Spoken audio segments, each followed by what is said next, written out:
Hey there! Welcome to another Z06 video. So in the last video we finished the cold side of the turbo kit. No. Fuel system? I don't know. I really need to get going editing these videos because I'm starting to lose track of where stuff's going. But anyways, we got the transmission and drivetrain out right now, and fuel system's done. So right now we need to put the transmission and drivetrain back in. Hard part of that is mating the torque tube with the pilot bearing in the transmission. Easier said than done. Anyways, this LS7 has to come out at some point, so I figured it'll be a lot easier to put the transmission back in if there's no motor in there, and then we'll only have to fight with it once when our new motor comes in and we have to mate up the input shaft with the pilot bearing. So we're going to have the motor out and the transmission, everything out. There's going to be no drivetrain in the car at all, but basically most of the hard work's done getting the motor out already because, like I said, the transmission's out. So I'm going to remove a few accessories here and yank this LS7 out and get ready for the new motor, and then we can even toss this transmission and drivetrain back in. So let's get to work. I need some coffee.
Alright, so we're waiting on a few parts. So I'm just kind of picking random things on the to-do list here. You know, a lot of these things I'm waiting on parts. So I'm just kind of picking something random off the list that needs to get done. The motor's going to be done this week. And that is installing the aftermarket Trunnion bearings on these stock LS rockers.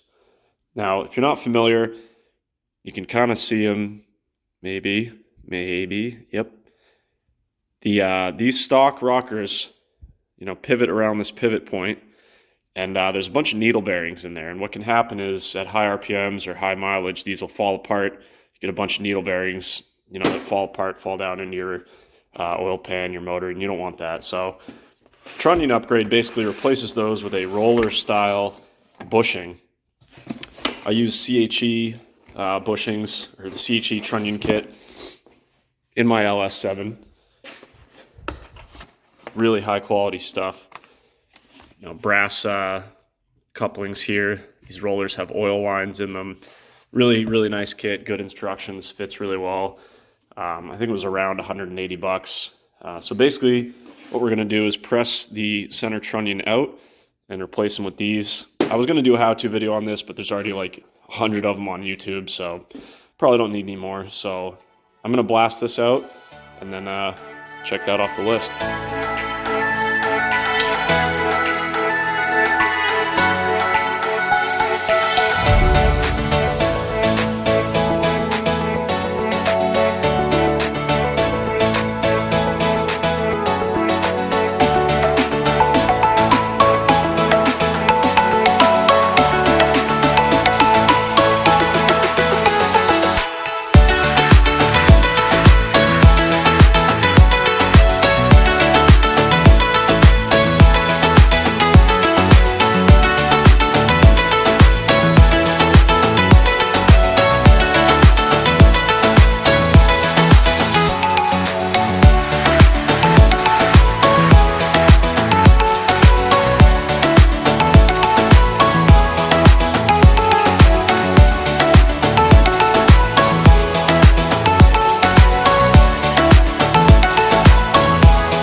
All right, well, it is an absolutely beautiful day here in March in New Hampshire, so we are knocking things off the list.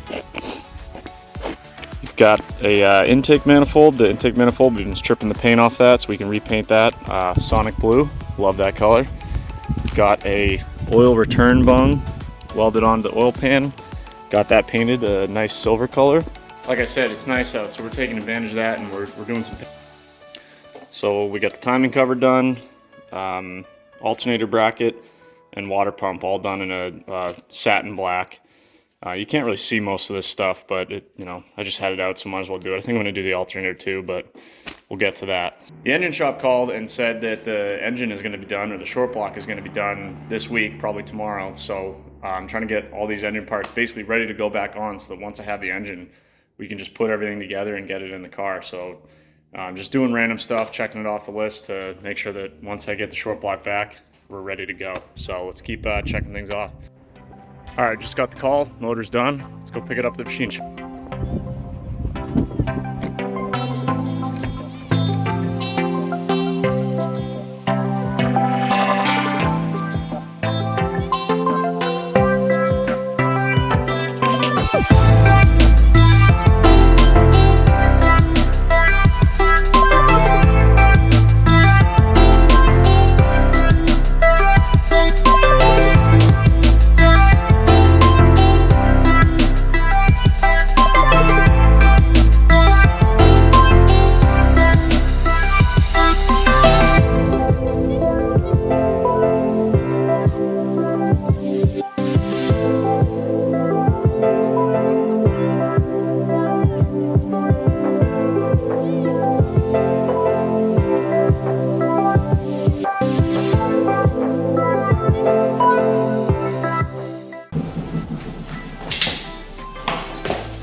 Oops, breaking stuff already.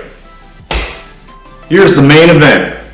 So our motor is finally back from the machine shop. This started life as if you guys watched the first video, as a 5.3 from a 2009 Avalanche. So basically what we refer to in the LS world as a junkyard 5.3 motor. Is now pretty far from that. It has got a Callie's forged 4.0 stroker crank, Callie's forged H-beam rods, a custom set of Wiseco pistons with a -5cc dish, ARP main studs, ARP rod bolts, new bearings all around. It was bored out, it's honed, everything. All the machine work is done, new freeze plugs. Basically everything you could do to make this stock aluminum block LS as strong as possible. Just got it back from the machine shop yesterday. And I've got a whole host of parts that we need to put on it to make it a complete motor. This is basically what you'd call a short block, minus a couple of components. There was a little bit of a mix-up between myself and my engine builder. I had sent him a cam and some timing components, and a couple lifters. I guess he didn't put those in. Not a big deal. He worked with me on the price, and it's easy for me to do it myself. So in order to make this a complete short block, we need to slap the cam in, front seal, or timing cover seal, rear main seal, lifters, lifter trays, a couple other things. I've been busy making sure my parts are all painted, ready to go. I've got a big stack of parts over there, and all of it needs to go on the motor. So follow along. Let's get this thing into a complete short block state, and then we'll get the heads on, and we'll have a complete motor before you know it.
Saturday morning. Last night we got the short block done. So this is what you would consider a short block. So minus the heads, minus the intake, any accessories, basically just the bottom end of the motor. So we got this all assembled last night. Cam, timing chain, crank sprocket, cam sprocket, chain tensioner, timing cover, balancer, ARP bolt torqued to 235 foot-pounds, a couple of sensors installed, all 16 lifters, Johnson lifters and trays installed, valley cover installed, oil pan gasket, oil pan bolts torqued. A couple other little things. I got some sensors in there this morning. That's about it. The short block is done.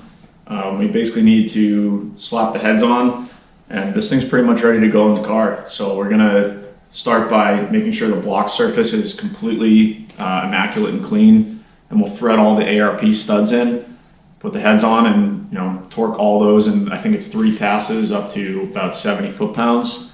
And then we can get it off the stand, put the clutch on, and then it's pretty much ready to go in the car. So short block's done. Now we just need to make it into a long block, which, like I said, is the heads. And we can slap the intake on for a picture for the gram, and then we're done. So let's get back to work.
Boom! Well, there you have it. One 5.3 ready for all the boost. So we put the head studs in, torque the heads down using the correct ARP procedure, even slapped on the intake manifold, throttle body, and valve covers. The valve covers are actually off my LS7. I'm going to keep using these ones I put on a couple years ago. Painted the intake manifold Sonic Blue, same as my old intake manifold. I was trying to film it the other day, but I was rushing because the rain was coming, and I actually ended up getting a few raindrops in the clear coat there, but can barely tell. I might re-clear it, who knows. Anyways, motor's done. Minus we still need to take it off the stand on the engine crane and put the clutch on and the rear main seal on. Other than that, it's ready to go in the car. So let's take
gonna save that for the next video. This one's already probably pretty long. So yeah, next video we'll be dropping the motor in. Just got a couple little things to button up here, and then we'll be good to go.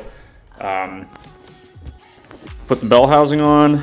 You're supposed to measure for throw-up bearing clearance, which I've done, which is based on the measurement from the throw-up bearing release to the torque tube face, and then from the bell housing face to the clutch pressure plate fingers. So we've done that. Looks like we're all in spec. Also bolted up a couple rockers, intake and exhaust, measured for the length push rods we're gonna need, and then added some preload. So yeah, gonna order some push rods tomorrow, and you know, I can always throw those in after it's in the car. So I think I'm gonna toss this motor in tomorrow, but like I said, that'll be the next video. So getting close here, kids, to getting ready to fire this thing up. So stay tuned for the next video.